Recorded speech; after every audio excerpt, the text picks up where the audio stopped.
Commodity news application मोलतोल की ओर से आयोजित सोना चांदी 2022 की आशाओं के वर्ष पर यह वेबिनार में आप सभी का स्वागत है। मैं कमल शर्मा सभी वक्ताओं और दर्शकों का स्वागत करता हूं। इस वेबिनार में हमारे साथ है केडिया कैपिटल के श्री अजय केडिया और पृथ्वी फिनवार्ड के कमोडिटी डायरेक्टर श्री मनोज कुमार जैन और कुंवर जी समूह के श्री रवि दियोरा, जो बताएंगे कि सोना चांदी वर्ष 2022 किन आशाओं का वर्ष होगा। एक मिनट।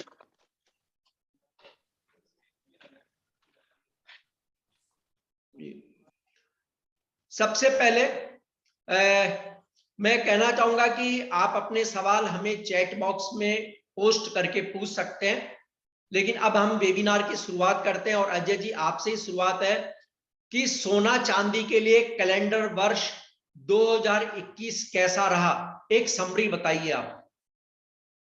नमस्कार कमल जी, एंड धन्यवाद कि ऐसे वेबिनार आप आयोजन कंटिन्यू करते रहते हैं, और जरूरी भी होता है क्योंकि जो नॉलेज शेयरिंग है वो होना बहुत जरूरी है। देखिए 2021 जैसे हमने उम्मीद की थी कि प्राइजेस के अंदर कमोडिटी, इनफैक्ट मेरा व्यू पिछले 1-1.5 साल से ही था और कमोडिटी की सुपर साइकिल की मैं बात करता था हमेशा, और वैसा ही कुछ हमने देखा पूरे कमोडिटी पैक में। बट सोना और चांदी थोड़ा सा एक हम बोल सकते हैं कि एक नेगेटिव भरा रहा। गोल्ड में हमने करीबन 4.25% की गिरावट आती हुई देखी, चांदी में हमने करीबन 8.25% की गिरावट आती हुई देखी। तो जनरली हम देखते हैं 2021 तो नेगेटिव रहा सोने चांदी का, नहीं, इस वे में नहीं देखना चाहिए हमें, क्योंकि ऑलरेडी हमने एक जबरदस्त तेजी 2020 में देखी थी। उसके बाद मार्केट अपने आप को संभाल रहा है, अपने आप को कंसोलिडेट कर रहा है। पिछले 3 साल के अंदर गोल्ड ने करीबन 53% की तेजी देते हुआ दिखाई दिया है और चांदी ने करीबन 66% की। तो मुझे लगता है 2021 था, ये आराम का मार्केट था, बिकॉज 2021 के अंदर हमने देखा कि सबसे पहले वैक्सीन जैसे से मार्केट में आने अनाउंसमेंट होना चालू हुआ, आना चालू हुआ। इनफैक्ट इंडिया में भी हमने देखा फरवरी मार्च से वैक्सीनेशन प्रोग्राम स्टार्ट हुआ। तो यहाँ से हमने देखा कि जो अनसर्टेनिटी बनी हुई थी सोने में, वो कहीं ना कहीं कम होते हुए दिखाई दी। चांदी में हमने 66% की रिटर्न देखी गोल्ड के मुकाबले 3 सालों में। तो ये कारण था गोल्ड सिल्वर रेशियो में, जहां पे हमने देखा कि गोल्ड सिल्वर रेशियो 80 के पार होते हुए दिखाई दी। जिस ढंग से बेस मेटल में या हम अदर रिस्की एसेट्स में गेन्स आते हुए देख रहे थे, तो गोल्ड सप्रेस होता गया और चांदी को थोड़ा बहुत बेनिफिट भी मिलता गया। तो इन ऑल मुझे लगता है कि ये अगर हम 5 पॉइंट में अगर बांधे 2021 के परफॉर्मेंस में, तो पहला हम बोल सकते हैं 2020 की एक स्टेलर परफॉर्मेंस के बाद एक कंसोलिडेशन फेज था, जहां पे हमने देखा कि वैक्सीन और कोरोना कंसर्न दोनों की वजह से गोल्ड स्टेबिलिटी प्राप्त करता गया। हमने 1680 का लेवल इंटरनेशनल में तोड़ते हुए भी टच करते हुए भी देखा, और रिकवरी भी उससे फास्ट आती हुई। जिस ढंग से इकोनॉमी के अंदर कहीं ना कहीं लिक्विडिटी पंपिंग की जा रही है, उसका इन्फ्लेशन कंसर्न गोल्ड को आने वाले टाइम में और सपोर्ट करेगा। एंड लास्ट अगर एक चीज देखा जाए कि हमें हमेशा डर लगता था फेड से कि कब इंटरेस्ट रेट बढ़ाएगा, कब इंटरेस्ट रेट बढ़ाएगा, जिसके चलते हमने 1680 का लेवल गोल्ड में आते हुए भी देखा। बट अब हमें लगता है कि 3 रेट हाइक के बावजूद अगर हम 1800 के ऊपर मेंटेन है, तो कहीं ना कहीं ये चीज मार्केट डिस्काउंट कर गया है। सेंट्रल बैंक से भी हमने कुछ बाइंग देखी है, और रिसेंटली वर्ल्ड गोल्ड काउंसिल के अपडेट आए हैं, जहां पे गोल्ड ईटीएफ में अब नया इन्वेस्टमेंट बढ़ा है। तो इन ऑल मुझे लगता है कि जो गिरावट भरा हम 2021 का देख रहे हैं सोने चांदी में, ये ऐसा हम नहीं लेना चाहिए। हमें लेना चाहिए 2020 की तेजी के बाद मार्केट अपने आप को एडजस्ट कर रहा है, ताकि 2022-23 में एक अच्छी तेजी हम फिर से देख पाए। कमल जी। धन्यवाद अजय जी। मनोज जी, इस वर्ष हमने देखा कैलेंडर वर्ष में कि चांदी 80,000 रुपए और सोना लगभग 60,000 रुपए के आसपास तक पहुंचा, लेकिन बाद में जो वर्ष का दूसरा हिस्सा रहा, यानी अगले 6 महीने, उसमें हमने देखा कि बाजार नीचे की ओर आया। तो आप कैसा मानते हैं चालू कैलेंडर वर्ष की कैसा रहा ओवरऑल बुलियन ट्रेड के लिए? नमस्कार कमल जी, सबसे पहले आपका धन्यवाद यहाँ बुलाने के लिए। और जैसा कि अजय जी ने बताया, उसी में मैं थोड़ा और कंटिन्यू करना चाहूंगा कि सोने और चांदी के लिए वर्ष जो 2021 है वो बिल्कुल कंसोलिडेशन का रहा, क्योंकि हमने पिछले 3 सालों में बहुत अच्छी जो है रैली, चाहे वो सोना हो या चांदी हो, उसमें देखी। और उसके बाद एक बार कोविड की जो अनिश्चितताएं थी, जैसे जैसे वैक्सीनेशन जो है पूरी दुनिया में जो है लगना शुरू हुए, उसके बाद से अनिश्चितताएं थोड़ी कम होती हुई नजर आई और हमने सेफ हेवन जो डिमांड है दोनों ही प्रीशियस मेटल्स की वो कम होते हुए देखी। तो जनवरी के बाद से लगातार चाहे वो सोना हो या चांदी हो, हमने वहां पे गिरावट ही आते हुए देखी और वर्ष 2021 जो है अब हम सोने और चांदी के लिए नेगेटिव जो है बंद होते हुए दिख रहे हैं।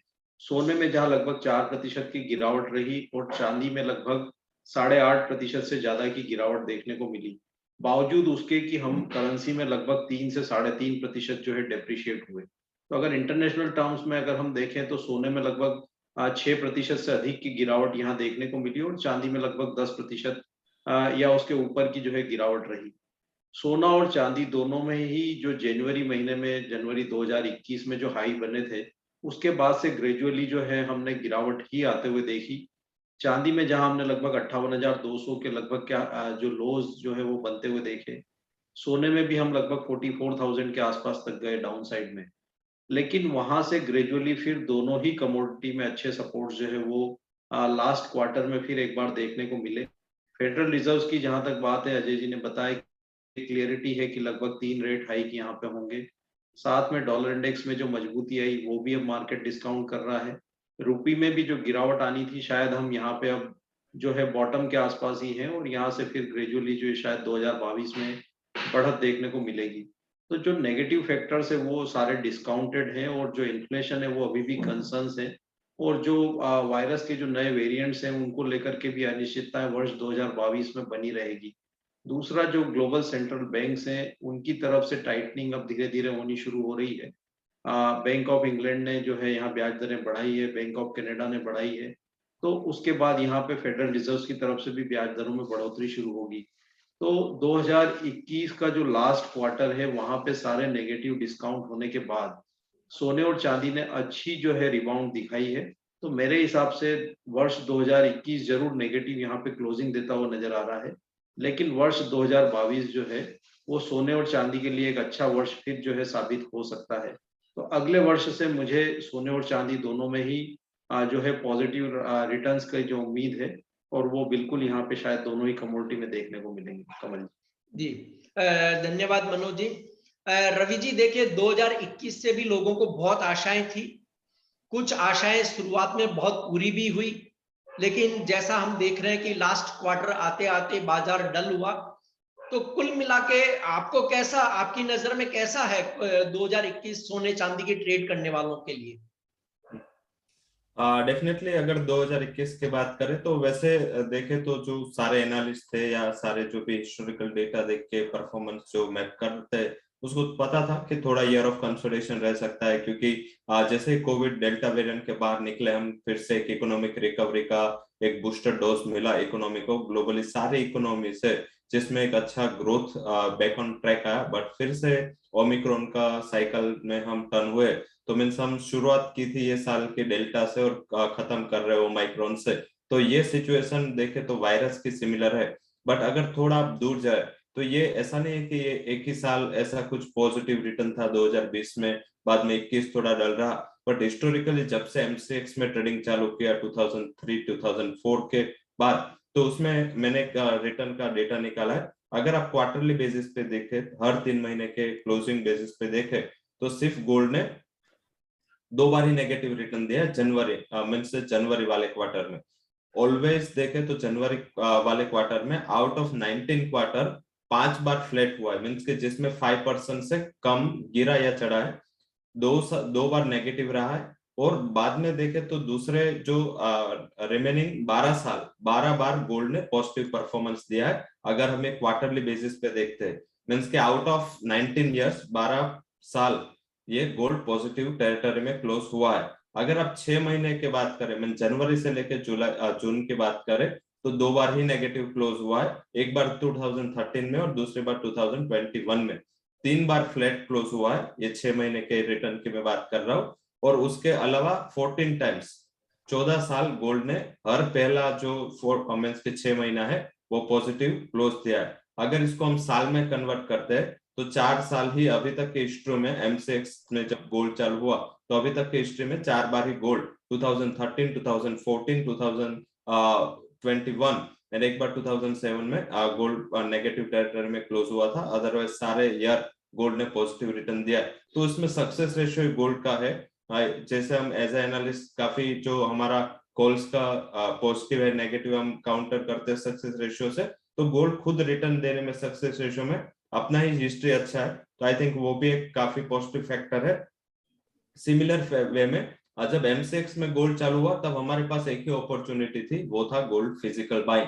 उसके अलावा ज्यादातर इंडिया में कोई अपॉर्चुनिटी गोल्ड में इन्वेस्टमेंट के लिए नहीं थी। उसके बाद गोल्ड फ्यूचर चालू हुए जो एमसीएक्स में हुए, साथ में ईटीएफ आया, गोल्ड के ईटीएफ थ्रू बाइंग हुआ।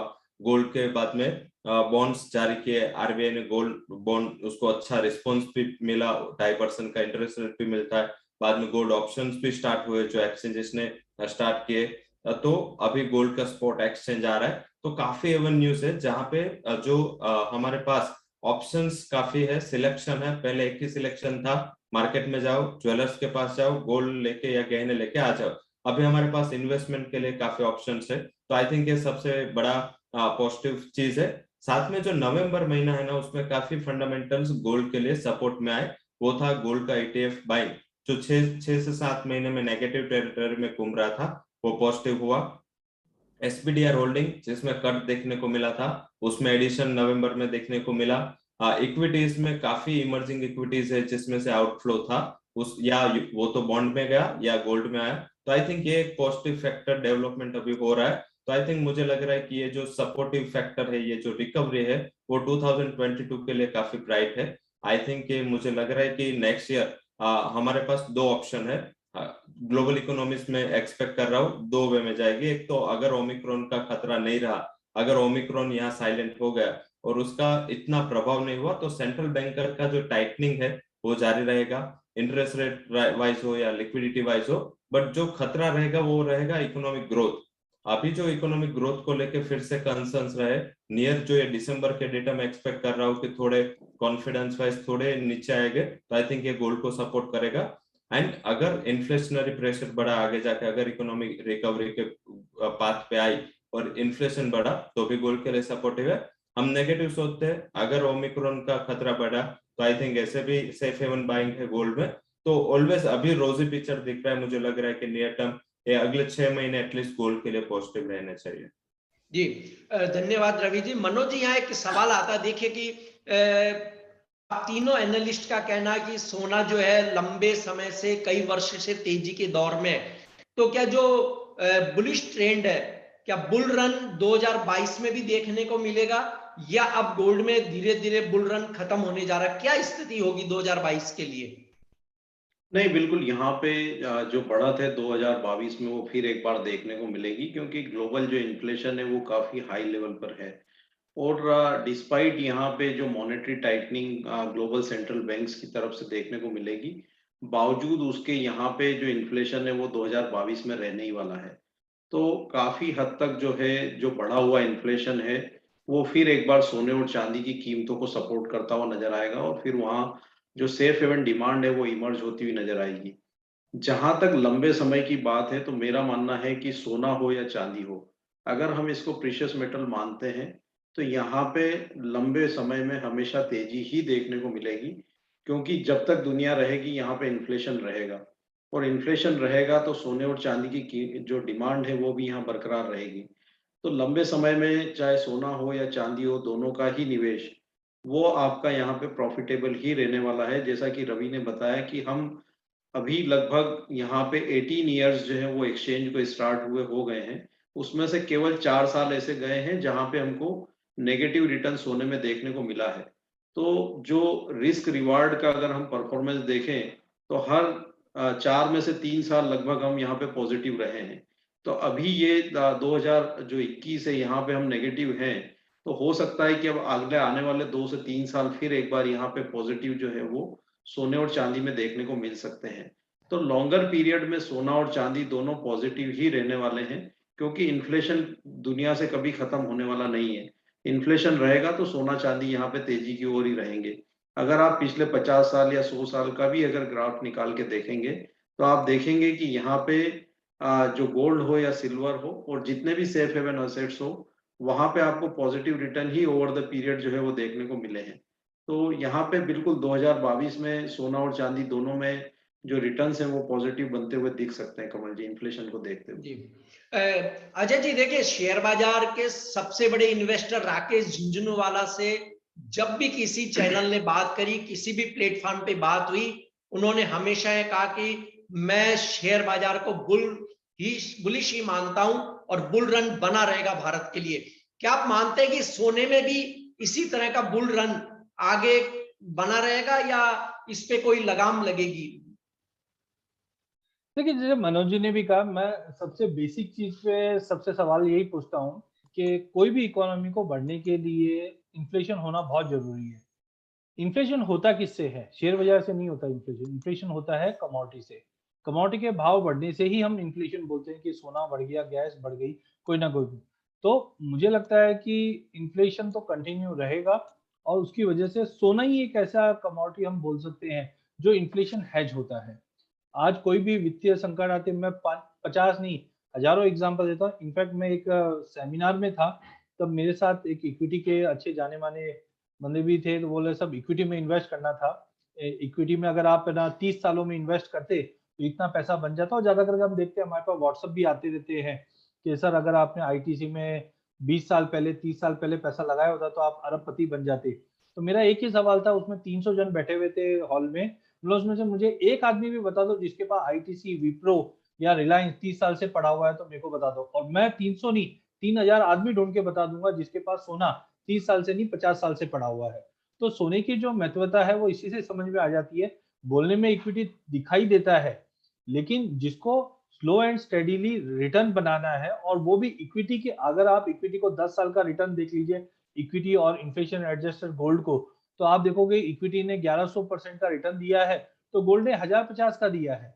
कोई ज्यादा वेरिएशन नहीं। लेकिन आप इंपॉर्टेंट ये देखिए, 2008 का क्रैश देख लीजिए, 2020 का क्रैश देख लीजिए, गोल्ड में ऐसा कभी नहीं दिखेगा। थोड़ा बहुत जैसे अभी हमने 56 का हाई मारते हुए भी देखा, तो आप देखिए 26 से 56 गया था, तो वो रैली कोई सब भूल जाते हैं। 56 से 51 आ गया, 56 से 45 आ गया, वो सबको याद रहता है। तो कहने का मतलब है लॉन्ग टर्म व्यू कभी भी कोई भी, क्योंकि ये प्रीशियस मेटल है, इनकी जो सप्लाई है वो लिमिटेड होती है और पैसे की वैल्यू भी इसी पे रहती है। तो ओवरऑल मुझे लगता है कि गोल्ड, सिल्वर, हाँ सिल्वर में एक ड्वेल बेनिफिट ये भी है, या प्लेटिनम की बात कर लीजिए, जहाँ पे वो ऑटोमोबाइल इंडस्ट्री में या इंडस्ट्री यूसेज ज्यादा है। जिस ढंग से अभी हमने सोलर पैनल्स की बात करें, ईवीज की बात करें, जहाँ पे चांदी का यूसेज बढ़ा है। और चांदी फ्रेंकली पिछले 10 साल में अगर हम बात करें तो अभी तक एक स्टेलर रिटर्न नहीं दिखाई। ठीक है, पब्लिक प्लेटफॉर्म पे हूँ मैं, ज्यादा बड़े टारगेट्स देते हैं तो सबको एक अचरज लगता है। जैसे मैंने काफी कमोडिटीज के लिए दिए थे, तो मुझे लगता है अगर चांदी 2.5 लाख भी हो जाए अगले साल 2 साल के अंदर तो कोई बड़ी बात नहीं है। अभी तक उतना मोमेंटम नहीं दिखा। आज आप देखिए 2011 अप्रैल में हमने चांदी को 70-75 हजार होते हुए देखी, और आज क्या भाव है? आज भी वही भाव है। और ये थंब रूल है, आप चाहे ये थंब रूल प्रॉपर्टी पे लगा के देख लो, शेयर बाजार में लगा के देख लो, कोई भी असेट क्लास में देख लीजिए, 7 साल में पैसा डबल होना चाहिए। तो चांदी अगर मैं 2011 में लेके बैठा हूँ और आज देखता हूँ तो मैं, मेरी वैल्यू तो उसके नीचे है काफी। तो मुझे लगता है अगले 2-2.5 साल का अगर कोई व्यू लेकर चांदी बैठे, तो मुझे लगता है 2.5 लाख रुपए तो मिनिमम चांदी हो जाए, और सोना भी जिस ढंग से, हाँ एकाएक जो बड़ा गेन आया वो एडजस्ट करने में टाइम लगता है। और सोने में मुझे लगता है कि जो मैंने पहले टारगेट दे रखे थे कि 65 से 68 हजार अगले 2 साल में दिखा देगा, स्लो एंड स्टडीली जो परसेंटेज गेन होता है वो मिलेगा। तो ओवरऑल मुझे लगता है कि लॉन्ग टर्म, हाँ शॉर्ट टर्म में मोमेंटम बढ़ चुका है, जिस ढंग से देयर आर वेरियस फैक्टर जो मार्केट को इम्पैक्ट कर रहा है, जिसकी वजह से कुछ ट्रेडर भी होते हैं, स्पेकुलेटर भी होते हैं जो अपनी अपनी गेन्स निकालने की कोशिश करते हैं। But long term view definitely go for gold, silver, जी बिकॉज इक्विटी के अंदर आपको नहीं पता वो कंपनी का मैनेजमेंट क्या करने वाला है। लेकिन गोल्ड ऐसी चीज है जहां पे आपको कोई मैनेजमेंट देखने की जरूरत नहीं है, खाली लेके रखना है। अब तो इलेक्ट्रॉनिक फॉर्म में भी आने लग गया। कमल जी। जी जी जी रवि जी, देखिए अजय जी ने जो बात कही, मैं उस पर एक रोचक प्रश्न आपसे पूछना चाहता हूं कि भाई इन्होंने कहा कि 2.5 साल में चांदी काफी कुछ हो सकती है, सोना भी हो रहा है, बुल रन पर सोना भी, चांदी भी है, और शेयर बाजार भी बुल रन पर है, क्योंकि वहां भी माना जाता है कि भारतीय शेयर बाजार अभी बुल रन पे ही रहेगा। सर एक बार बताइए, 2022 में किसी भी इन्वेस्टर को सबसे ज्यादा पैसा कमाना हो, अच्छा पैसा कमाना हो, तो इक्विटी चयन करे या गोल्ड सिल्वर को चयन करे? क्वेश्चन काफी टफ है, क्योंकि जब आपने अजय जी को क्वेश्चन पूछा था और राकेश झुनझुनवाला के साथ कंपेयर किया था, वो सही था, क्योंकि अजय जी वैसे भी हमारे राकेश झुनझुनवाला ही है जी इस जी मार्केट के, तो वो ऑलवेज बुलिश होते हैं। मैंने सिल्वर में भी हम साथ में काफी शो किए, काफी टाइम से वो बुलिश रहे, गोल्ड हो, सिल्वर हो, या बेस मेटल्स हो, या क्रूड हो। बट आई थिंक जैसे आपको अभी जो मैं भी इक्विटीज ट्रैक करता हूँ, मैं सारे एसेट क्लास ट्रैक करता हूँ, क्योंकि एज अ रिसर्च हेड अगर आपको अपने स्टाफ को कुछ गाइडेंस देना है तो आपको सब पता होना चाहिए। तो वैसे सारे एसेट क्लास अभी को लिंक पे है, मीन्स की इंटरलिंक इतना है ग्लोबली, जैसे इंटरलिंक आपको है। मैं मानता हूँ कि जो ग्लोबली कोई अगर कोई ट्रैकर है, जो आप कोई भी एसेट क्लास को आप ट्रैक करना है, आप डॉलर इंडेक्स को ना बोले। डॉलर इंडेक्स है वो, मुझे लग रहा है कि जो लोग इक्विटी वाले हो, कमोडिटी वाले हो, या करेंसी ट्रैक करते हो, डॉलर इंडेक्स सबका भगवान है। अगर आप डॉलर इंडेक्स को ट्रैक करोगे, अगर आपको वो पता चल गया कि डॉलर इंडेक्स का मोमेंटम किस साइड से, तो आपको दूसरे सब एसेट क्लास में ज्यादा नहीं जाने की जरूरत रहेगी। तो आई थिंक जैसे डॉलर इंडेक्स है उसमें 96 के ऊपर का लेवल अप्रोच हो रहा है, फिर भी गोल्ड ये लेवल पे सस्टेन होना, वही एक करिश्मा है, वही एक इंडिकेशन है कि गोल्ड का क्या आगे जाके आउटलुक है। हालांकि अगर हमने आगे भी बात किया कि गोल्ड है ना, वो गोल्ड का सीएजीआर रिटर्न है, मींस अभी तक का सीएजीआर रिटर्न वो गोल्ड का है 12% के करीब, 11 से 12% गोल्ड रिटर्न देता है on CAGR terms. Equities return देता है 13 to 14% in CAGR terms, and inflation है वो हमारा 6% इन सीएजीआर टर्म्स है। मींस ऑलवेज इन्फ्लेशन से डबल रिटर्न गोल्ड का अभी तक आया है। कर जो भी हमारा इंटरेस्ट रेट है उससे 1.75% रिटर्न गोल्ड ने ऑलवेज दिया है। तो सेफ हेवन होना चाहिए हम, मींस के इक्विटीज का बुल रन हो, वहां पे क्या है कि इक्विटीज में आज 100 का 1000 हो तो कोई ना तो पूछने वाला है, क्योंकि ऑलवेज बोलते हैं लोग कि इक्विटी फॉरवर्ड लुकिंग होता है, तो वहां पे तो वैल्यू कुछ भी हो सकती है, क्योंकि वहां पे क्या है कि इन टर्म्स ऑफ इक्विटी और इन टर्म्स ऑफ वैल्यू काफी कंपनी से लाइक 100 करोड़ का मार्केट कैप है, 500 करोड़ का मार्केट कैप है, या 1000 करोड़ का मार्केट कैप है, उसमें स्पेकुलेशन एक्टिविटीज भी हो सकते हैं, फंडामेंटल एक्टिविटीज भी हो सकते हैं, बट गोल्ड में पॉसिबल नहीं है, सिल्वर में पॉसिबल नहीं है, क्योंकि हम इंटरनेशनल प्राइस को एज ए बेंचमार्क गिन के चलते हैं। कॉमेक्स का अगर आप वॉल्यूम देखते इंट्राडे का या पोजिशनल अभी पर डे का वॉल्यूम देखे, सिल्वर का गोल्ड का दोनों का, एमसीएक्स का वॉल्यूम देखे, तो वो वॉल्यूम एक इक्विटी के वॉल्यूम से कई ज्यादा है। तो वहां पे मैन्युपुलेशन एक्टिविटीज थोड़ी कम होती है, थोड़े चांसेस कम होते हैं, एंड एज वेल एज जहां पे मैनिपुलेशन एक्टिविटीज कम होते हैं, रिस्क थोड़ा कम होता है, वहां पे रिटर्न का चांसेस भी कंपैरेटिव रिस्कियर एसेट क्लास कम होता है। तो हमारी एक्सपेक्टेशंस होनी चाहिए कि हम ऐसा एक पोर्टफोलियो क्रिएट करें जहां पे गोल्ड भी हो, इक्विटीज भी हो, बिटकॉइन के अलावा मेजर एसेट क्लास होने चाहिए। तो आई थिंक वहां पे क्या है कि आप कितने परसेंटेज किसमें रखते हो, किसमें रखते हो, वो आपका रिटर्न एंड आपके पोर्टफोलियो का रिटर्न तय करता है। मेरे हिसाब से अगर मैं पोर्टफोलियो अगर अभी मैं पोर्टफोलियो बनाता हूँ ये फंडामेंटल पे फैक्टर पे, तो मैं इक्विटी में 50% से ज्यादा पैसा नहीं लगाऊंगा। अभी मेरा पैसा मीन्स के नया पैसा लगाने का जो परसेंटेज होगा वो करीबन 50 होगा। मैं 30% गोल्ड एंड सिल्वर में रखूंगा, 20% में डेट में रखूंगा। तो ये पोर्टफोलियो कंपोजिशन में लोग बोलते हैं कि एवरेज आपका पोर्टफोलियो में 10% गोल्ड होना चाहिए, बट इस टाइम जो मैं नेक्स्ट ईयर को एक्सपेक्ट कर रहा हूँ वो मुझे लग रहा है कि 30% एटलीस्ट आपके पोर्टफोलियो में गोल्ड होना चाहिए। इसका मीनिंग क्या हुआ कि मैं गोल्ड पे बुलिश हूँ। कंपेरेटिव मुझे लग रहा है कि इक्विटी हो या कमोडिटी में कोई भी एसेट क्लास हो, ये फंडामेंटल फैक्टर पे गोल्ड एंड सिल्वर दोनों के लिए विन विन सिचुएशन है। विन विन क्या है कि अगर कुछ नेगेटिव हुआ इकोनॉमी के लिए, ओमाइक्रोन का जो खतरा है वो अभी और बढ़ा, आई थिंक अभी हम या सेंट्रल बैंकर से हम काफी उसको अंडर प्ले कर रहे हैं। ये स्प्रेड तो होगा, ये मीन्स कि इसका लाइफ थ्रेट कम है, हेल्थ थ्रेट कम है, बट इसका स्प्रेड थ्रेट है। मीन्स कि जिस हिसाब से डेल्टा वेरिएंट का स्प्रेड चालू हुआ था और उसके बाद जो फैला था उससे कई गुना रफ्तार से फैल रहा है। तो आई थिंक कोविड तो होगा, इससे डायरेक्टली इकोनॉमिक या लॉकडाउन जैसी परिस्थिति इंडिया में नहीं आएगी क्योंकि इतना ज्यादा वैक्सीन है, बट अगर ग्लोबल में आई और इंटरनेशनल गोल्ड के प्राइसेस बढ़े तो आई थिंक ये डेफिनेटली हमारे यहाँ पे फॉलो होना है। सिल्वर मैं बुलिश हूँ, डेफिनेटली 2.5 लाख का टारगेट है ये। मीन्स के अजय जी ने जो बोला हम डायरेक्ट उसको मिल लेंगे, सर के साथ बात भी करेंगे कि क्या आगे फैक्टर है, बट यस मेरा ये मानना है कि डेफिनेटली सिल्वर में बुलिश है। मुझे लग रहा है कि इक्विटी से ज्यादा रिटर्न सिल्वर एंड इक्विटी जितना रिटर्न आपको गोल्ड नेक्स्ट कई सालों तक दे सकता है। अच्छा सर, लेकिन यहाँ एक बात मैं आपसे पूछना चाहता हूँ, आपने कहा कि 30% जो है मैं करंट सिचुएशन पे गोल्ड में लगाना चाहूंगा। अब सर गोल्ड में वायदा खरीदें या फिजिकल खरीदें या ETF या पेपर फॉर्म जो भी है अधिकृत जो एथोराइज जिसमें हम लीगल पैसा लगा सकते हैं, कौन से फॉर्म में हमें लेना चाहिए 30%? घर में सिक्योरिटी हो, घर में तिजोरी हो, घर में आपके 10 से 15 गार्ड्स हो तो आपको घर पे ही रखना चाहिए, फिजिकल लेके घर पे ही आपको स्टोर करना चाहिए। अगर ये नहीं है तो I think gold ETF and gold bonds both are safe option.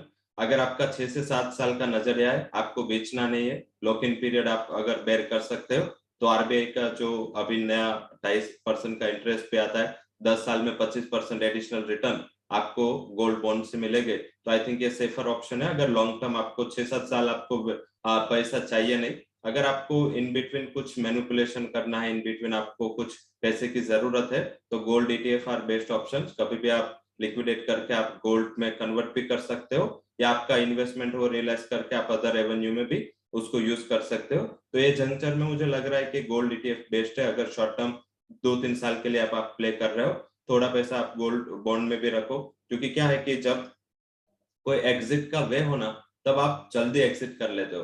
Means कि काफी टाइम क्या होता है कि इक्विटीज में फॉर एग्जांपल आज मेरे पास मैंने कोई शेयर 100 रुपए में लिया, आज 200 हो गया तो मैं तुरंत ही निकल जाऊंगा क्योंकि मेरे पास एग्जिट रूट अवेलेबल है। तो थोड़ा पैसा लॉन्ग टर्म इन्वेस्टमेंट के लिए गोल्ड बॉन्ड में भी लगाए, तो उसमें क्या है कि एक आपको लॉन्ग टर्म इन्वेस्टमेंट का जो आपको आप बेच भी नहीं पाओगे, तो आई थिंक उसमें आपके पास कोई ऑप्शन ही नहीं होगा, आपको होल्ड ही करना पड़ेगा। तो ये थोड़े गोल्ड बॉन्ड में भी होने चाहिए एंड थोड़े ETF में भी होने चाहिए। But as a portfolio manager हम जो यूज करते हैं वो गोल्ड ETF ज्यादा करते हैं, क्योंकि गोल्ड फ्यूचर में ज्यादातर आपको रोल ओवर का टेंशन रहता है।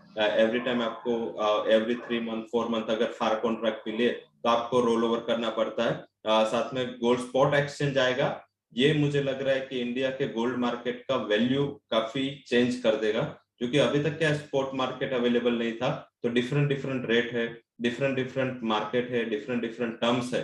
तो गोल्ड स्पॉट एक्सचेंज से इंडिया का जो भी रेट होगा वो रेशनलाइज होगा, और रेशनलाइजेशन पे जब रेट आते हैं तब गोल्ड में जो बाइंग सेलिंग का मैकेनिज्म होगा वो भी काफी स्मूथन होगा और आप एक्सचेंज में रख भी पाएंगे। तो मुझे लग रहा है कि गोल्ड स्पॉट एक्सचेंज आएगा, उसके बाद हम उसके लिए सोचेंगे। अभी gold ETF is the best option.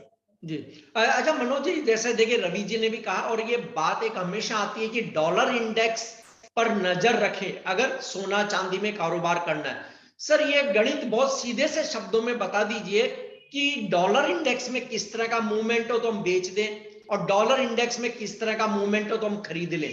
क्या है ये गणित आखिरकार? डॉलर इंडेक्स को देखना कमल जी केवल सोने और चांदी के व्यापार के लिए ही जरूरी नहीं है। कोई भी असेट क्लास जिसमें आप पैसा लगा रहे हो उसके लिए आपको डॉलर इंडेक्स पे नजर रखना ही पड़ेगी। डॉलर इंडेक्स में सीधा सा ये है कि US अभी भी सुपर पावर है, और हमने देखा है कि जहां भी दुनिया में अनिश्चितता का माहौल होता है तो सबसे ज्यादा जो डिमांड है वो डॉलर की बढ़ती है। तो जब यहाँ पे सेफ हेवन में पैसा जाता है तो बाकी जो असेट क्लासेस है वो प्रेशर में आते हैं, चाहे वो कमोडिटी हो या इक्विटी हो या और भी दूसरे मार्केट हो। तो डॉलर इंडेक्स में बढ़त आती है तो सारे ही असेट क्लासेस में एक बार प्रेशर देखने को मिलता है। एक टाइम एडजस्टमेंट के बाद फिर जो सबसे पहले रिकवरी देखने को मिलती है वो सेफ हेवन के साथ में, सेफ हेवन मतलब गोल्ड सिल्वर, वहां पे आती है, और फिर बाकी रिस्कियर असेट्स में आती है। तो डॉलर इंडेक्स में एक निश्चित लेवल के बाद यहाँ पे जो अगर बड़ी बढ़त जो है डॉलर इंडेक्स में देखने को मिल रही है तो सारे असेट क्लासेस प्रेशर में रहेंगे। लेकिन अगर यहाँ पे डॉलर इंडेक्स की बढ़त के चलते सोने और चांदी में प्रेशर है तो फिर वहां पे लोअर लेवल्स पर खरीदने की अच्छी अपॉर्चुनिटी रहती है, क्योंकि जैसा मैंने बताया कि एक सेफ हेवन असेट के बाद दूसरे सेफ हेवन असेट को भी जो है वो सपोर्ट मिलना स्टार्ट हो जाता है। जब रिस्कियर असेट्स में बड़ी तेजी आती है तो उस समय सोने और चांदी में आपको दबाव देखने को मिलता है और डॉलर इंडेक्स भी कूल्ड ऑफ हो जाता है। मतलब सर रिस्कियर इसका असेट, एक मिनट, सर इसका कोई गणित है कि भाई 92 पॉइंट पे डॉलर इंडेक्स दिखाई दे या 94 पे दिखाई दे तो खरीदे बेचे, ऐसा कुछ मतलब जो मतलब जो लोग ज्यादा रिसर्च नहीं कर पाते, आप तो क्या कि एनालिस्ट है, लेकिन ऐसा कोई गणित बताएंगे कि भाई 92 में आ जाए तो बेच देना, 94 में आए तो बेचना, या 90 आ जाए तो खरीद लो, ऐसा कोई इसका कुछ छोटा मोटा गणित सेट कर सकते हैं क्या? देखिए, ऐसा कोई स्टैंडर्ड गणित नहीं है, स्टैंडर्ड गणित नहीं है, क्योंकि हमने डॉलर इंडेक्स को 100 के पार भी जो है जाते हुए देखा टर्बुलेंट टाइम में। पर फिर भी अभी यहाँ 96 98 का ये जो लेवल है, ये हम अभी यहाँ पे एक बार देख सकते हैं कि ये लेवल के आसपास यहाँ पे कहीं ना कहीं डॉलर इंडेक्स जो है शायद 98 एंड हाफ के आसपास एक बार रुकता हुआ दिखेगा। तो वहां फिर एक बार सोने और चांदी में जो है डिमांड आती हुई नजर आएगी। तो यहाँ डॉलर इंडेक्स अगर 98 99 के रेंजेस में जा रहा है, तो फिर एक बार सोने और चांदी के लिए भी यहाँ पे बाइंग की अपॉर्चुनिटी रहेगी, क्योंकि कहीं ना कहीं एक लेवल के बाद फिर वहां से कूल ऑफ आता हुआ दिखेगा। लेकिन अगर दुनिया में अगले वर्ष भी अनिश्चितता बनी रहती है और डॉलर इंडेक्स अगर वहां रुकता नहीं है और तेजी बनी रहती है, तो वो सोना चांदी ही नहीं, सारे ही असेट क्लासेस को दबा करके रखेगा। तो ये कोई बेंचमार्क नहीं है कि हम ये लेवल के ऊपर आ जावे तो बेच दें और ये आ जावे तो खरीद लें। लेकिन अपने को डॉलर इंडेक्स को देखना है, भले ही उसकी रिसर्च नहीं कर सकते हैं, पर हमने देखा है कि एक लेवल पे जाके अगर वो रुक रहा है, तो फिर वहां पे जो है एक अपॉर्चुनिटी रहती है सोना और चांदी में जो है लेने की। लेकिन अगर डॉलर इंडेक्स काफी नीचे आ जाता है, तो फिर वहां पे एक बार जो है आप देखेंगे कि सोना और चांदी में टॉप बनता हुआ दिखेगा। हमने देखा था कि जब डॉलर इंडेक्स जो है वो वहां गिरावट आई थी और हमने 90s के भी नीचे डॉलर इंडेक्स को आते हुए देखा था, तो सोना और चांदी 74,000 और सोना भी हमारा 55-56 हजार के लेवल्स पर जाता हुआ दिखा था।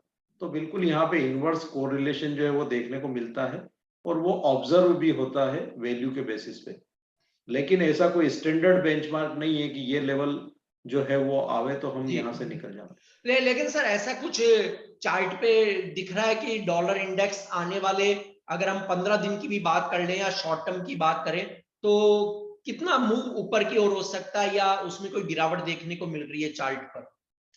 अभी डॉलर इंडेक्स यहाँ पे फर्म ही है और जो चार्ट हम देख रहे हैं तो उसके बेसिस पे यहाँ 98.4 से 98.80 ये रेंज में एक रेजिस्टेंस यहाँ बनता हुआ दिख रहा है। तो शॉर्ट टर्म में अभी डॉलर इंडेक्स जो है वो फर्म रह सकता है। लेकिन जिस तरह से जो फेड के 3 रेट हाइक और जो डबल टेपरिंग वो अब डिस्काउंट हो रही है, तो कहीं ना कहीं वहां पे एक अच्छा रेजिस्टेंस बनेगा और उसके बाद फिर यहाँ पे करेक्शन स्टार्ट होगा। जी। रवि जी, मैं आपसे यहाँ सवाल लूं कि आपने एक चर्चा करी है स्पॉट गोल्ड एक्सचेंज की। सर अब खुलने ही जा रहा है एक्सचेंज, लगभग तैयारियां पूरी हो चुकी है, तो इससे बाजार में बड़ा परिवर्तन क्या देखने को मिलेगा?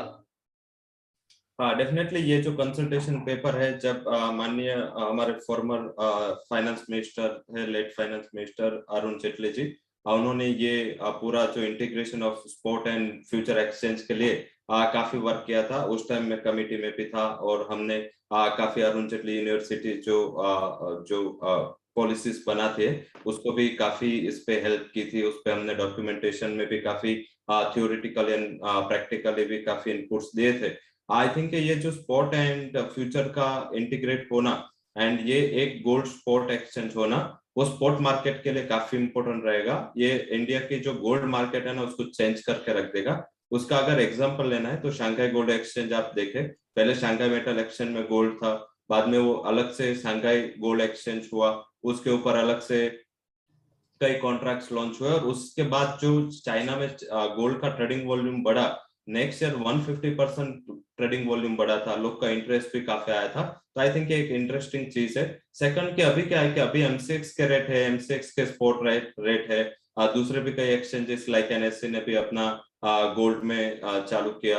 बट यस, रेट का सब जगह अलग अलग है। मीन्स कि अगर आप 2 एक्सचेंज में देखें वहां भी स्पॉट पूलिंग अलग है, अगर आप सूरत एंड अहमदाबाद देखें वो भी अलग है, मुंबई एंड पुणे देखें वो भी अलग है, एक सिटी में भी काफी रेट्स है। तो ये जो रेट है ना वो काफी रेट्स इंडिया में अवेलेबल है। जो भी बोले ज्वेलर्स के रेट अलग होते हैं। बट इसके बाद क्या होगा कि मीन्स के पहले एक्सचेंजेस के आने के बाद हमें लग रहा था कि एमसीएक्स आया, बाद में काफी एक्सचेंजेस आए, तो ऐसा लग रहा था कि एक रेट होगा इंडिया में। बट ये हो नहीं पाया। हो क्यों नहीं पाया? क्योंकि लोग ऐसा सोचते थे कि एमसीएक्स का रेट है वो फ्यूचर रेट है, हम स्पॉट पे काम करते तो हम क्यों एमसीएक्स देखे, एक्सचेंज रेट देखे। बट ये स्पॉट एक्सचेंज है तो इसमें ये आर्ग्यू नहीं आएगी। मीन्स कस्टमर के लिए काफी फायदा है।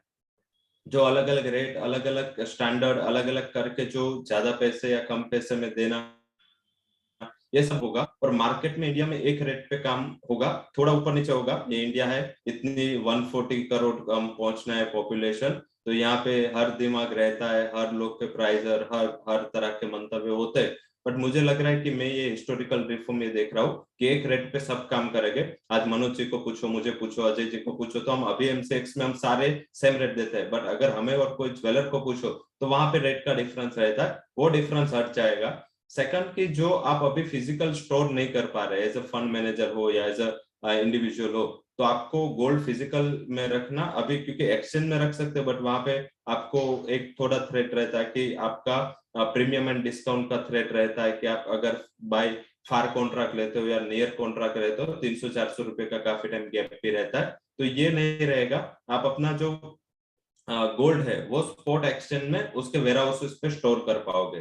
तीसरा जो बड़ा वे होगा वो रहेगा, जैसे अभी वेयर हाउसिंग रिसिप्ट जो एग्रीकल्चर कमोडिटीज के ऊपर वेयर हाउसिंग रिसिप्ट इश्यू होती है और वो रिसिप्ट पे फाइनेंस मिलता है, तो आपकी जो अगर शॉर्ट टर्म लाइबिलिटी है, आपको कुछ जरूरत है, तो आप वो वेयर हाउसिंग रिसिप्ट पे आप फाइनेंस लेके एग्रीकल्चर कमोडिटीज में आप कर पाते।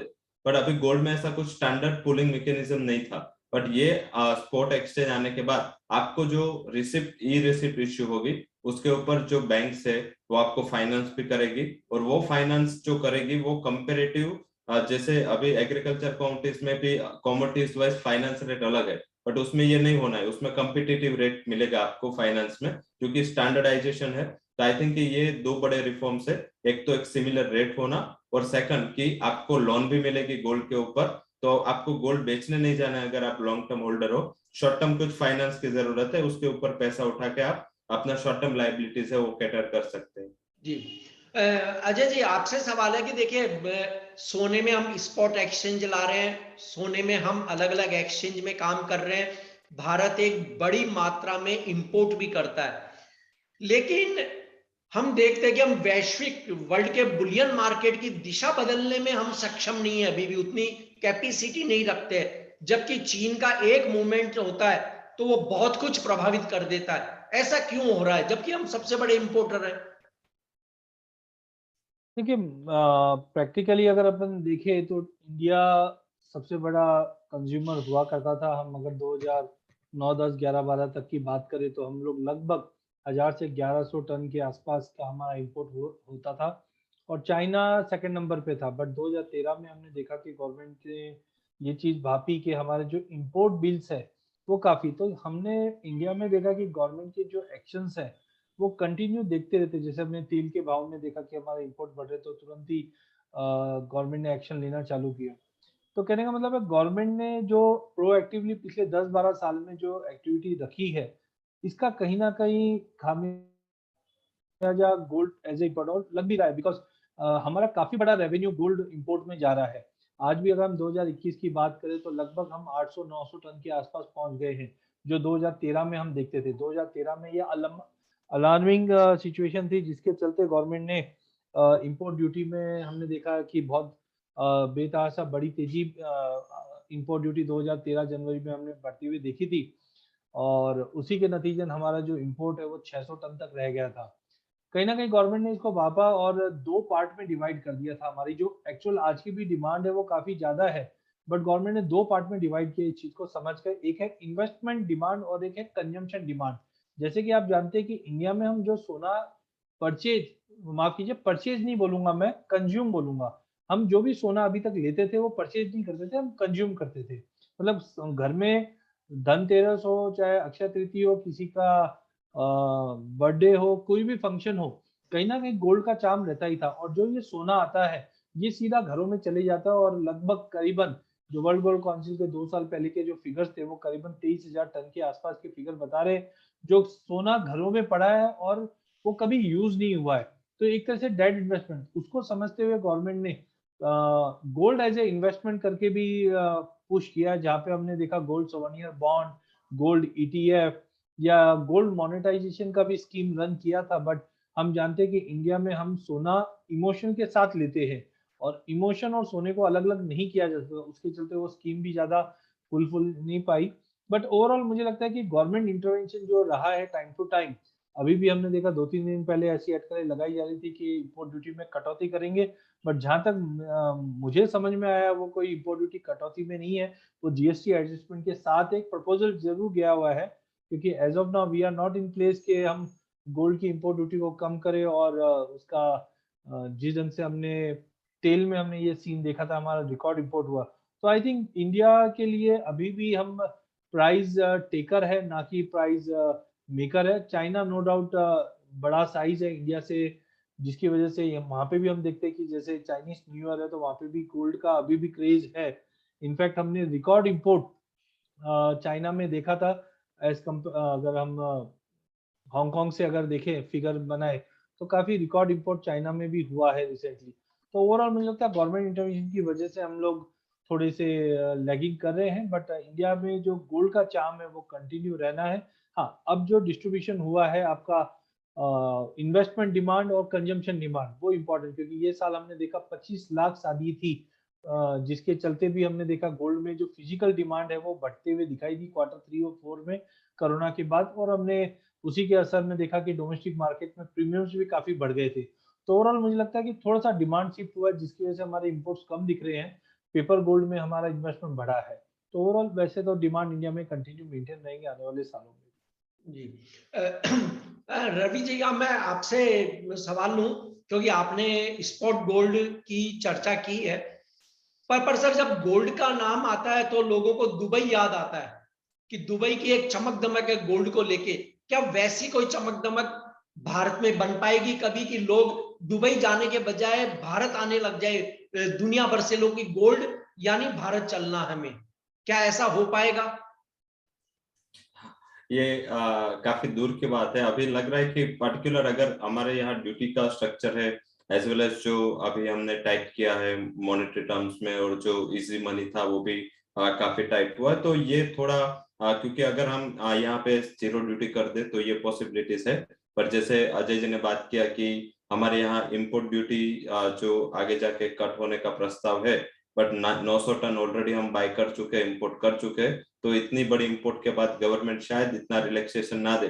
तो हमारी जो पॉलिसीज है ना, आप फाइनेंस टर्म पे भी देखे या गोल्ड के टर्म्स पे भी देखे, तो हमारे पॉलिटीज में थोड़ी अनसर्टनिटी बनी रहती है, क्योंकि जब हायर इंपोर्ट होता है कोई भी चीज का तो हम उस पर काउंटर एक्शन लेते हैं, क्योंकि वी आर नेट इंपोर्टर। तो वो काउंटर मेजर्स में क्या होता है कि ड्यूटी बढ़ाने का डर रहता है।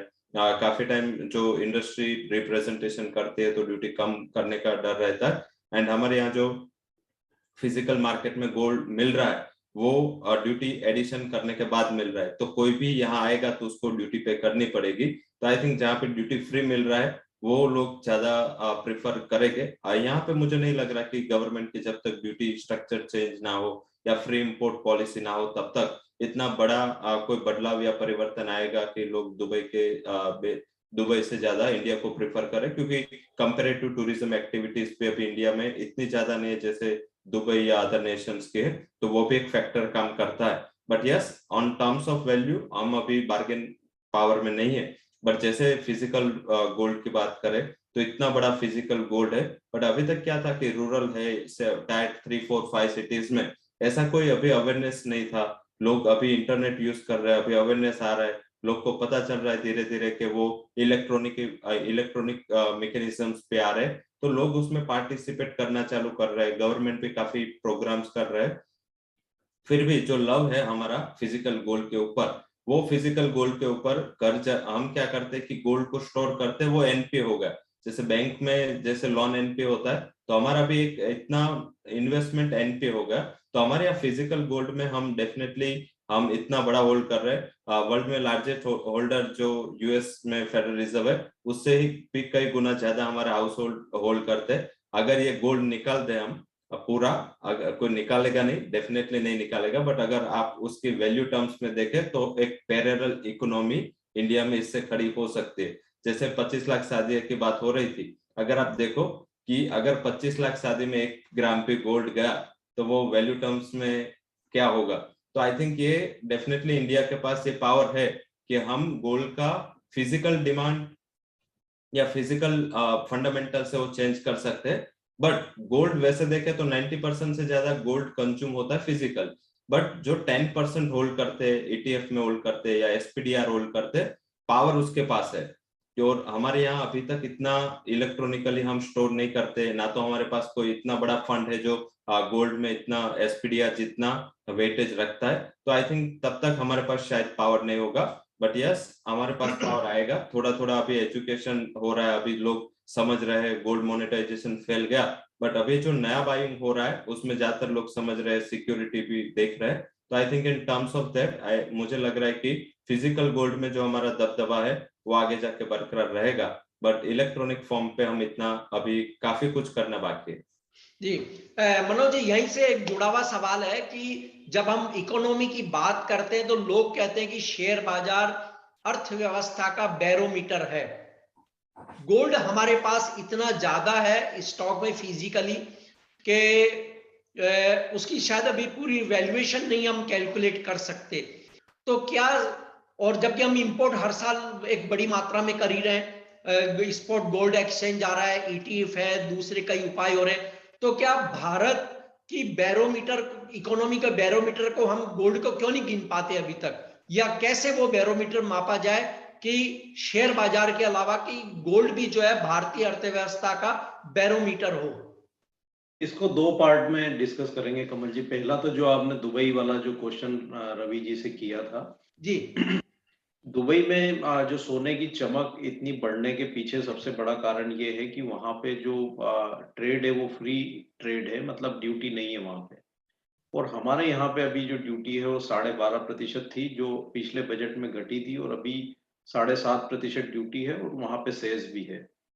तो जो फिजिकल गोल्ड एक्सचेंज लाने के पीछे गवर्नमेंट का लॉजिक यही है कि यहाँ पे बिल्कुल ड्यूटी स्ट्रक्चर जो है उसको गवर्नमेंट रिव्यू कर रही है, और अभी जो प्रस्ताव है यहाँ पे ड्यूटी रिडक्शन का, तो कहीं ना कहीं मेरा मानना है कि यहाँ पे गोइंग फॉरवर्ड जो है ड्यूटी जो स्ट्रक्चर है इंडिया का वो चेंज होगा, क्योंकि फिजिकल गोल्ड एक्सचेंज अगर यहाँ स्टार्ट हो रहा है तो बिल्कुल उसको स्ट्रेंथन करने के लिए गवर्नमेंट जो है वो ड्यूटी स्ट्रक्चर को रिवाइज करेगी, नंबर 1।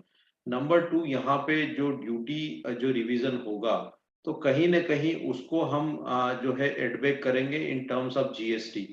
तो यहाँ पे शायद गवर्नमेंट को रेवेन्यू फॉर्म में उतना लॉस नहीं होगा, केवल करेंसी को वहां पर देखना पड़ेगा, एक चीज। दूसरी चीज, जब फिजिकल गोल्ड एक्सचेंज यहाँ पे स्टार्ट होगा और जो गोल्ड के रिजर्व्स है वो ऑफिशियल भी यहाँ पे इंडिया के जब देखने शुरू होंगे, तो कहीं ना कहीं फिर वो करेंसी को भी यहाँ सपोर्ट करते हुए नजर आएंगे। तो शायद जो इंपोर्ट बढ़ने को लेकर के करेंसी के एंगल पे हमको जो खतरा महसूस हो रहा है वो कहीं ना कहीं वहां से कंपनसेट होता हुआ दिखेगा। जब फिजिकल गोल्ड एक्सचेंज यहाँ पे स्टार्ट हो जाएगा, तो जो आप बैरोमीटर की बात कर रहे हैं, तो हमारे अभी जो ऑफिशियल गोल्ड रिजर्व जो वो 600-700 टन के आरबीआई के दिखते हैं, वो फिर यहाँ पे बढ़ते हुए दिखेंगे जब गोल्ड एक्सचेंज यहाँ पे हमारा स्टार्ट होगा। और जो डिजिटल गोल्ड की तरफ, जैसा कि रवि भी बता रहे थे कि अभी अवेयरनेस बढ़ रही है। पहले हम गिने चुने लोग जो यहाँ पे देखते थे कि वो ईटीएफ में या गवर्नमेंट के बॉन्ड में या इसमें पैसा लगा रहे हैं, लेकिन आज हम देख रहे हैं कि फिजिकल गोल्ड के साथ साथ, चाहे वो गवर्नमेंट के सोवरेन गोल्ड बॉन्ड हो या ईटीएफ हो या डिजिटल गोल्ड हो, वहां पे तेजी से जो है निवेश आता हुआ देख रहे हैं। जिस तरह से हमने मिलेनियल्स का जो निवेश है वो भारतीय इक्विटी बाजार में आते हुए देखा है, और अभी हमने देखा है कि हमारा जो डिपेंडेंस है वो एफआईज के ऊपर काफी कम होता जा रहा है, और अभी इतने टफ टाइम में भी हमने भारतीय शेयर बाजारों को गिरते हुए नहीं देखा, और बल्कि यहाँ पे बढ़त थी। तो सेम चीज जो है यहाँ पे जब ये फिजिकल गोल्ड एक्सचेंज आएगा तो हम यहाँ पे होती हुई देखेंगे गोल्ड के रेफरेंस में। तो अभी हम यहाँ पे प्राइजेस जो है वो बाहर के एक्सचेंजेस से ले रहे हैं। अभी कहना जल्दबाजी होगी, लेकिन जो हमारे गोल्ड रिजर्व्स हैं भारत के, अगर वो ग्रेजुअली ऑफिशियल रिजर्व्स में कन्वर्ट होते हैं तो हो सकता है कि आने वाले 10-20 सालों में हम भी यहाँ पे प्राइस सेटर हो जाएं। तो एक ये ट्रांजिशन का टाइम हम कह सकते हैं, इसमें थोड़ा टाइम लगेगा, लेकिन बिल्कुल निश्चित तौर पे होगा, क्योंकि हमारे जो रिजर्व्स हैं वो दुनिया के बाकी देशों से काफी बड़े हैं, लेकिन वो ऑफिशियल नहीं है। जैसे जैसे ये ऑफिशियल होंगे तो डेफिनेटली यहाँ पे जो आप बोल रहे हैं वैसा यहाँ पे होता हुआ दिखेगा, कमल जी। जी धन्यवाद मनोज जी। अजय जी, अब देखिए 8 दिन बाद जो है नया वर्ष शुरू हो जाएगा 2022। तो 2022 सोने के लिए किन उम्मीदों का वर्ष आप मानते हैं, जबकि सामने फेड ने स्पष्ट कहा कि 3 ब्याज दर बढ़ सकती है, और इसके अलावा जो है यूएस बॉन्ड की खरीद धीमी पड़ सकती है। क्या उम्मीदें आप मानते हैं 2022 के लिए? देखिए 2022 जो है वो बटा हुआ साल रहेगा और इफ एंड बट भरा हुआ रहेगा। नो डाउट, जैसे मैंने बताया मैं परपेचुअल बायर हूँ गोल्ड सिल्वर में सितंबर 2019 से, और मैं 2023 के मिड तक कंटिन्यू तेजी में ही हूँ। बट 2022 का जो पीरियड रहेगा वो कोरोना के लिए काफी इंपॉर्टेंट, बिकॉज आप एक चीज समझिए कि इंडिया में हम थर्ड वेव का वेलकम करने के लिए खड़े हैं, जबकि ग्लोबल मार्केट में फिफ्थ वेव भी बातें हो रही है कि आ रही है। एक चीज तो ये क्लियर हो चुकी है कि कोरोना हमारे साथ अगले 5-10 साल तक और रहने वाला है। हाँ, दवाई आ चुकी है, वैक्सीन आ चुकी है, अब इसका रिएक्शन इकोनॉमी पे कैसा रहेगा that will be more important. तो सबसे पहले हम देखते हैं कि लास्ट ईयर भी जब हम दिसंबर में थे तो डेल्टा वेरिएंट को हम कुछ समझ ही नहीं रहे थे, जबकि वो काफी घातक रहा। तो अब आगे देखना है कि ओमिक्रॉन है या और क्या आने वाला है, कैसा रहेगा, इसके लिए थोड़ा असमंजस है। दूसरा चीज जो मैंने बताया कि डॉलर इंडेक्स 96 है करंटली और गोल्ड भी 1800 है। फेड ने 3 रेट हाइक बोल भी दी, फिर भी हम 1800 पे है। तो ये कहीं ना कहीं जता देता है कि गोल्ड में मंदी तो नहीं है। सेकेंडली अगर हम M2 की सप्लाई, मनी सप्लाई की बात करें तो पिछले 100 साल में हाईएस्ट लेवल पे हम लोग इस वक्त खड़े हैं। तो इतना जो डिविएशन है चार्ट्स के ऊपर, जहां पे मनी सप्लाई इतना डिप्लॉय किया है, तो गोल्ड में जबरदस्त तेजी आनी चाहिए। बट साथ में हमने जो डॉविस मूव, थोड़े हॉकिश व्यू, हमने जो यूएसए और बाकी सेंट्रल बैंक भी Q3-4 में हम देखेंगे कि इंटरेस्ट रेट हाइक की तरफ आना चालू हो जाएंगे, तो ये कहीं ना कहीं सप्रेस भी करेंगे। तो इन शॉर्ट अगर हम गोल्ड की बात करें 2022 में पॉजिटिव रिटर्न देगा, बट जितनी हमें उम्मीद है कि भाई डबल डिजिट दे दे और डबल डिजिट में भी 15, 18, 20, 25 दे दे, वैसा एक ही कंडीशन पे है कि यहाँ से कोरोना और बिगड़ जाए। बट आई डोंट थिंक कि जिस ढंग से अभी आज फाइजर की अपडेट आई है और बाकी भी मॉडर्ना की अपडेट आई है, तो ये कहीं ना कहीं एक सेटबैक होता रहेगा।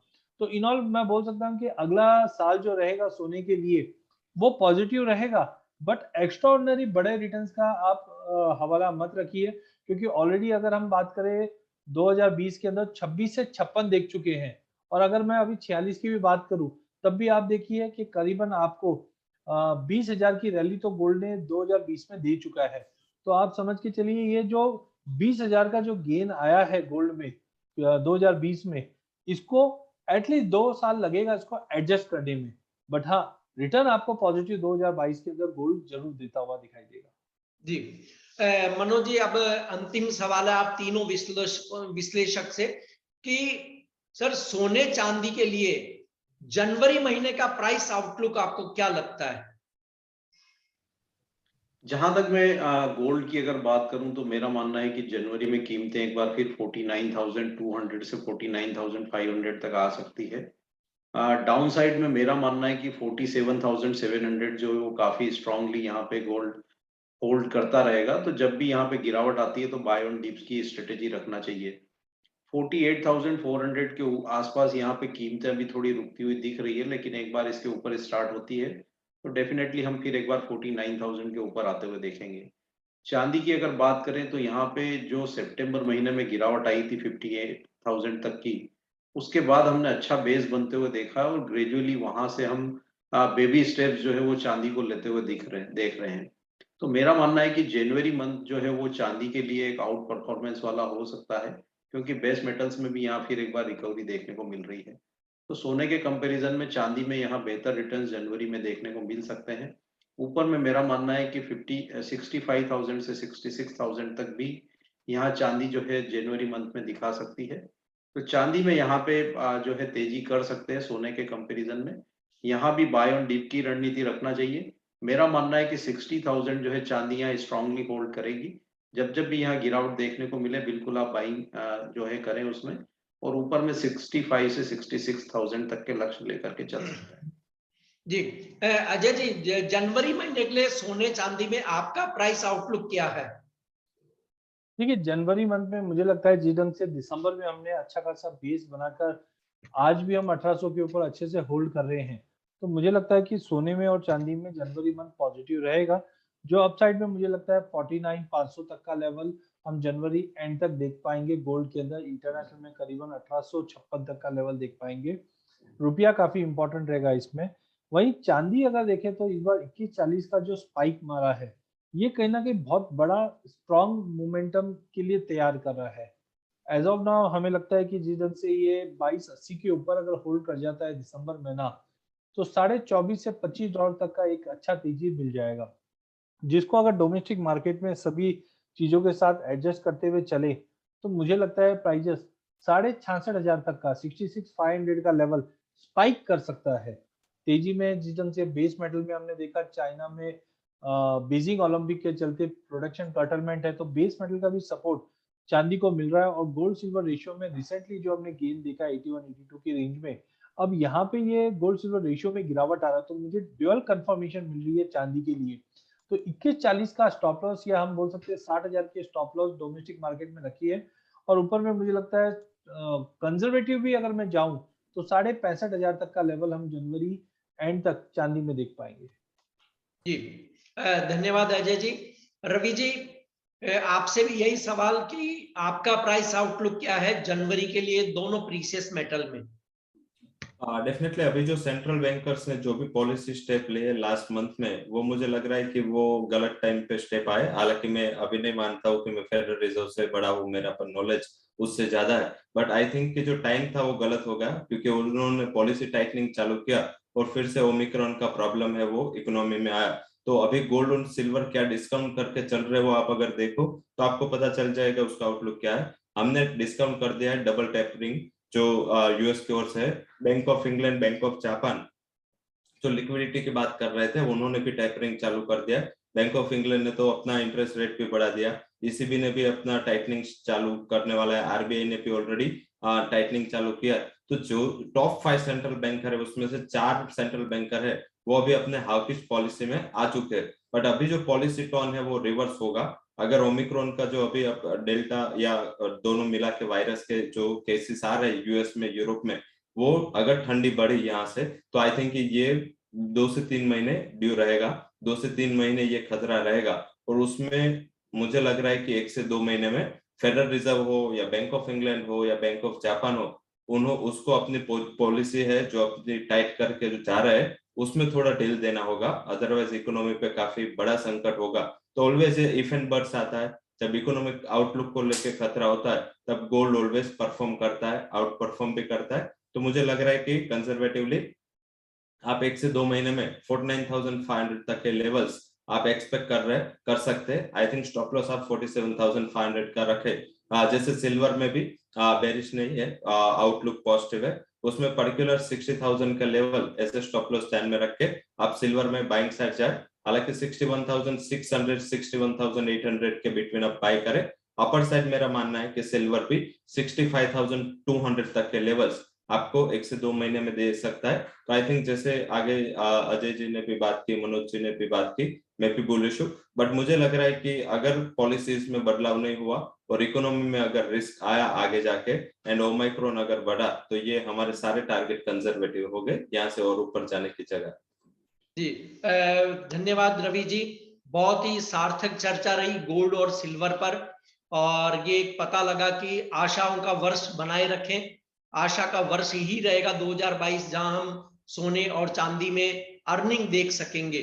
क्योंकि जब इक्विटी चले या न चले, लेकिन गोल्ड हमेशा सभी को प्रिय रहता है। गोल्ड के बारे में माना जाता है कि वो विश्व की एकमात्र ऐसी करेंसी है जो हर देश में चलती है, चाहे सोमालिया हो, चाहे चीन, और चाहे अमेरिका हो या भूटान, हर जगह सोना चल सकता है। अब एक यहाँ एक प्रश्न है, नाम उन्होंने नहीं लिखा है पूरा, लेकिन पी नाम लिखा हुआ है केवल। रवि जी, उन्होंने एक बहुत ही तगड़ा प्रश्न पूछा है। उनका कहना है कि सोना 3200 से 3800 डॉलर और गोल्ड और चांदी 32 से 38 डॉलर कब पहुंच सकेगी। बहुत लंबी दूरी है अभी तो, क्योंकि चांदी अभी 22 डॉलर ही चल रही है और सोना हम देख रहे हैं तो 1790, 60, 65 और 1800 की रेंज में ही घूम रहा है। क्या आप कहेंगे इस बारे में? काफी टाइम है, अभी आपको रुकना पड़ेगा। काफी टाइम है। नेक्स्ट अगर जनरेशन के लिए आप सोच रहे हो तो डेफिनेटली आपने आपका नाम नहीं लिखा तो एज तो नहीं लिखा होगा। बट यस आई थिंक ये थोड़ा टाइम लगेगा 3800 गोल्ड जाना, क्योंकि गोल्ड है ना, मैंने पहले भी बात किया था कि आपको हर असेट को रिस्क एंड रिटर्न से देखना है। गोल्ड सेफ हेवन है, उसका नाम ही सेफ है, तो वहां पे रिस्क कम है, तो रिटर्न भी आई थिंक हम आपको इन्फ्लेशन की और देखना चाहे। अगर 10% CAGR रिटर्न भी हम यहाँ से गिने तो भी 7 साल लगेगा यहाँ से डबल होने के लिए। हालांकि सिल्वर में मैं अजय केडिया जी की बात सुन के मैं कंजर्वेटिव नहीं रह सकता, उन्होंने टारगेट दिए, बट $32 डेफिनेटली मैं मान रहा हूँ कि जल्दी आपको देखने को मिल सकता है, 1 से 1.5 साल में ये लेवल्स अचीवेबल है। उसका कई रीजन है, क्योंकि अभी जो यूएस से सप्लाई रिस्टोर हुए, साथ में चाइना की जो डिमांड है वो अभी चाइना इफ इन बर्ड्स में है, बट चाइना जिस हिसाब से मैंने आज तक 16 साल से चाइना को एनालाइज किया है, वो इतना सीधा भी नहीं है कि जिस हिसाब से अभी वो चुपचाप जा रहा है। आई थिंक वहां पे पॉलिसी का काफी इंटरनल बदलाव आएगा, क्योंकि उसको भी पता है कि जब जब विंटर आता है उसको काफी प्रोडक्शन रिलेटेड इश्यूज है, तो वो रिस्टोर होगा, बट अभी काफी टाइम है। तो मैं मान रहा हूँ कि नियर अबाउट ये साल में सिल्वर में डेफिसिट वाला ईयर ऑन सप्लाई फ्रंट रह सकता है, तो वो सपोर्ट करेगा, बट गोल्ड में 3800 आने में थोड़ा टाइम लगेगा। आप गोल्ड में 10 से 11% CAGR रिटर्न से ज्यादा एक्सपेक्ट करना अभी मुझे लग रहा है कि वायबल नहीं है, और ये अच्छा भी है, क्योंकि जब आपको रिटर्न पता है, रिस्क पता है, वो असेट क्लास में ऑलवेज प्रेफर करता हूँ।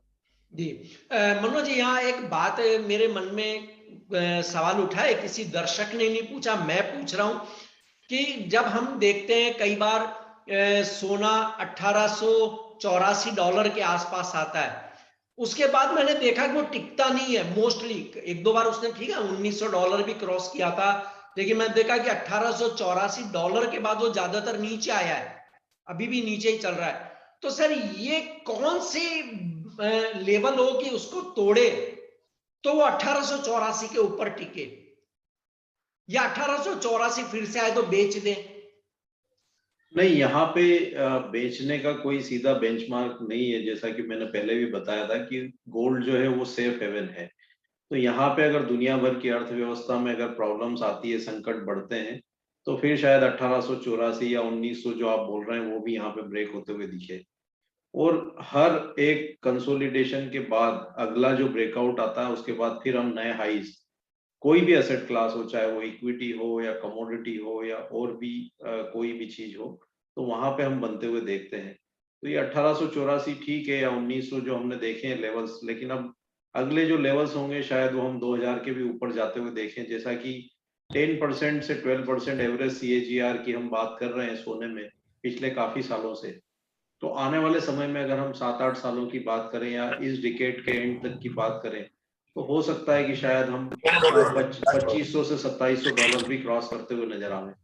तो बिल्कुल यहाँ पे संभव है, और ये एक इसको हम बेंचमार्क नहीं मान सकते कि यहाँ पे हम 1880 या 1900 पे आते आते फिर रुक जाएंगे। हमने सिल्वर में भी देखा है कि पहले $50 के जो हाईज थे 80s के दरमियान के, वो हमने 2010-12 में जो है फिर से एक बार टेस्ट होते हुए देखे थे। उसके बाद से हम काफी लंबा कंसोलिडेशन लगभग 10 सालों का यहाँ कीमतों में देख रहे हैं। तो डिमांड सप्लाई का मैकेनिज्म और जो इकोनॉमी के जो हालचाल रहते हैं, उससे यहाँ पे जो प्रीशियस मेटल्स के भाव है वो तय होते हैं। लेकिन ओवर द पीरियड इन्फ्लेशन को हम साथ में लेकर के चलें तो ग्रेजुअली यहाँ पे बढ़त जो है वो ईयर ऑन ईयर देखने को मिलती है।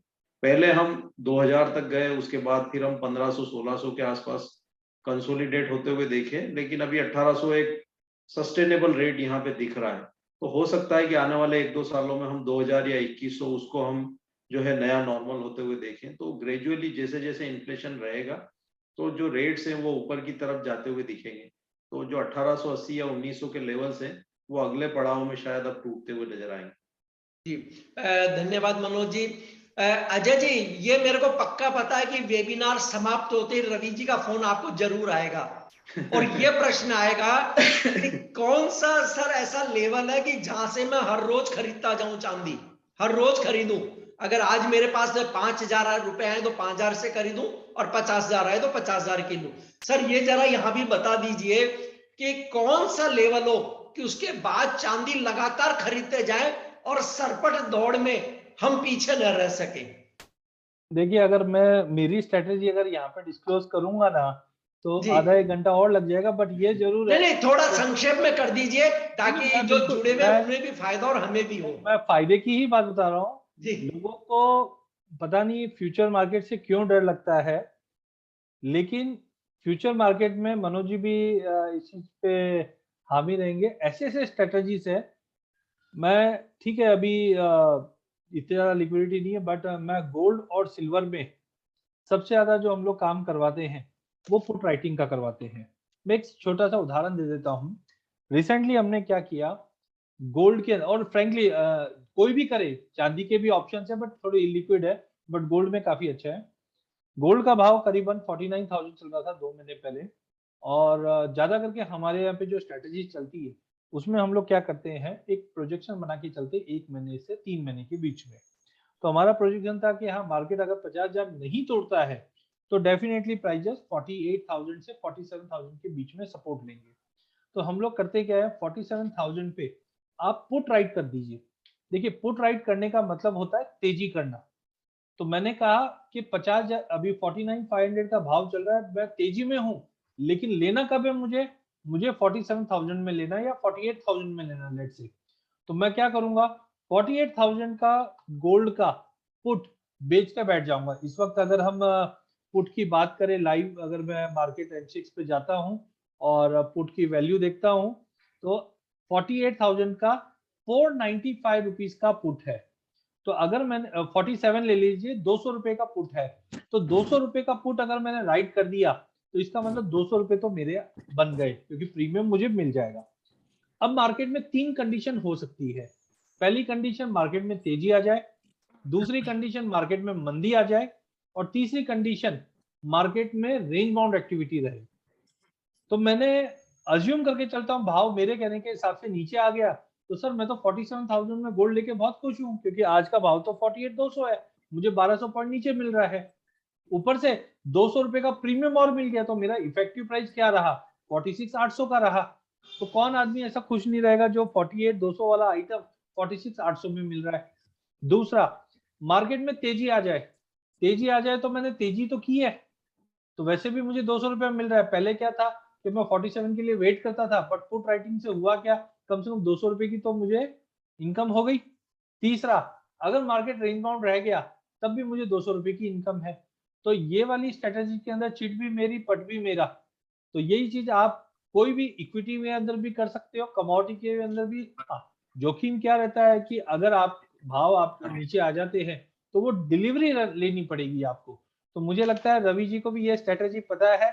मैं फिर से उनको थोड़ा सा बता देता हूँ कि नीचे के पुट अगर हम बेच के चलेंगे तो लिक्विडिटी तो धीरे धीरे एक्सचेंज भी बढ़ा रही है इसमें, बट सेफ मुझे पर्सनली लगता है। देखिए, आदमी कोई कभी भी जब फ्यूचर को देखता है तो फ्यूचर को सट्टे के रूप से देखता है, जबकि अगर इसको आप सट्टे के रूप के एवज में इन्वेस्टमेंट के तौर पे एवेन्यूज देखेंगे तो आपको बहुत अच्छे रिटर्न दिखेंगे। काफी एग्री कमोडिटीज को बैन में लेके आए गए हैं। उसके अलावा भी मैंने पहले भी कहा था कि देखिए, बैन में लाना बहुत इजी है, लेकिन उसको यूज कैसे करना है ये काफी इंपॉर्टेंट है। तो ऑप्शन का जो स्ट्रेटेजी है, आप क्या ये जो स्ट्रेटेजी बताई है, इसका पूरा मेरे पास वीडियो बना हुआ है, रिपोर्ट बनी हुई है। सारे ज्वेलर्स को हम लोग इसी पे करवाते हैं। आप बिल्कुल मानस बनाइए कि मुझे डिलीवरी लेके काम करना है, और फिर करके देखिए, अभी इक्विटी मार्केट में हमने 2300, 2350, 2400 के रिलायंस के काफी पुट बिकवा रखे थे। अब झटके से मार्केट में नीचे आया, हमें तो नीचे के भाव में रिलायंस मिल गया, और नहीं भी आता तो पुट का पैसा खाने मिलता। तो जी फ्यूचर मार्केट बहुत इंपॉर्टेंट है, और ऐसी अपॉर्चुनिटी फ्यूचर मार्केट में ही बन सकती है। मैं ऐड मैं करना चाहूंगा सर जी। जैसे रिलायंस का एग्जांपल दिया, हाँ हम इक्विटी में डेफिनेटली करवाते हैं। इक्विटी में जब कोई आता है ना, क्योंकि वहां पे liquidity comparative gold and silver के ऑप्शन से काफी अच्छे है। अगर आप 10-15% नीचे है ऊपर के ऑप्शंस देखे जो फ्रंट 50 एक्टिव इक्विटी से निफ्टी में, तो आई थिंक उसमें करीबन अच्छा प्रीमियम मिल जाता है। तो हम यही करवाते हैं कि किसी को बाय करना है तो हम पुट को बोलते हैं कि उसको पुट सेल कर दो, अगर नीचे आए तो आप वहां पे डिलीवरी ले लेना। अगर किसी के पास आइडियली पड़ा है मींस इन्वेस्टमेंट, तो हम कॉल पुट दोनों राइट करवा देते हैं अगर उसकी कैपेबिलिटी है नया बाय करने की। तो ये काफी स्ट्रेटेजिस्ट जैसे अजय जी ने बताया। और आप जो फोन की बात कर रहे थे, अजय जी और हम काफी मीडिया में ही कनेक्ट हो पाते हैं। डायरेक्टली अजय जी शायद फोन उठाए थे ना क्योंकि वो मीडिया में ही ज्यादा नहीं रहते सर, हैं। सुबह 5 से लेकर 11:30 के बीच में कभी भी फोन कर लेना, मेरा 101 टका है। लाइव नहीं हो तो फोन पक्का उठेगा सर। और तीसरा जो मैं अभी तक हमने सारे फंडामेंटल्स की बात की, बट जो मैं एक फंडामेंटल एक ऐड करना चाहूंगा, जो हमारे इन बिटवीन शायद मनोज जी ने या सर ने बात की थी, अजय जी ने, तो वो था विंटर ओलंपिक। ये जो डेवलपमेंट हो रहा है विंटर ओलंपिक के, अगर अभी हम ओमाइक्रोन के खतरे में ये सब न्यूज काफी उसको इग्नोर करते या एनालाइज नहीं करते, इसमें वर्ल्ड में 2 डिस्ट्रीब्यूशन हो रहा है, एक चाइनीज साइड, एक यूएस साइड। ये काफी मैं मान रहा हूँ कि अगर विंटर ओलंपिक में यूएस एंड उसके अलाइक, उसमें अभी 4 कंट्रीज ऑलरेडी है, US, UK, Canada as well as Australia, ये चारों कंट्री ने अभी डिनाई किया है कि वो विंटर ओलंपिक में नहीं आएंगे। या तो ओमिक्रॉन से विंटर ओलंपिक हो ही नहीं पाएगा, तो वो गोल्ड के लिए सेफ है, क्योंकि अगर ऐसा कुछ सिचुएशन बना और ओमिक्रॉन का रिस्क बना, तो आई थिंक डेफिनेटली ये इक्विटीज में या रिस्की एसेट क्लास से पैसा घूमेगा और आएगा सेफ हेवन में। अगर ये विंटर ओलंपिक हुआ तो डेफिनेटली ये 4 नेशन अभी और आगे जुड़ेंगे, तो ये भी एक खतरा है। तो काफी geopolitical risk as well as देखे तो फंडामेंटल रिस्क खड़े होने वाले हैं। तो मुझे लग रहा है कि विंटर ओलंपिक काफी इंपॉर्टेंट है। उस पे जो डेवलपमेंट हो रहा है, शायद ओमिक्रॉन ना ट्रैक करे, बट ये ट्रैक करे, क्योंकि अगर ये कुछ भी प्रॉब्लम हुआ तो आगे जाके या तो ये ट्रेड टेंशंस फिर से चालू हो जाएंगे, वो हो भी चुके हैं। काफी प्रोडक्ट में यूएस ने इंपोर्ट पे बैन लगाया, तो आई थिंक ये आगे जाके ये काफी बड़ा फैक्टर रहेगा, जो शायद आपको फरवरी मार्च में दिखेगा। जी धन्यवाद रवि जी आपका, अजय जी और मनोज जी आपका धन्यवाद इस वेबिनार के लिए, और हम इसका समापन करते हैं।